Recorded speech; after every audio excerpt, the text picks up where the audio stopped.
শেষ। Bangladesh medical college হাসপাতালে এমার্জেন্সিতে তুগলকি কাণ্ড।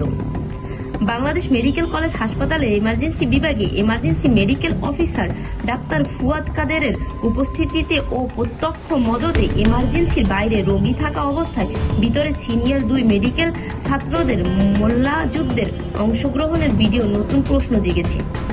এই ভিডিও দেখে মানবাধিকার সংগঠন ও সাধারণ মানুষ বাংলাদেশ মেডিকেল কলেজ হাসপাতালের এই তুগলকি কাণ্ডের তীব্র নিন্দা ও প্রতিবাদ জানায়।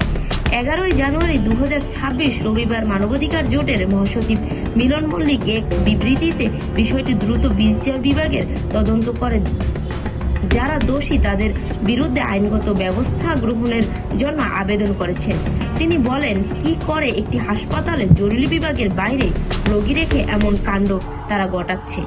এ বিষয়ে প্রতিকার না পেলে তাদের বিরুদ্ধে আমরা স্বাস্থ্য মন্ত্রণালয় সহ উপরোক্ত জায়গায় অভিযোগ করব।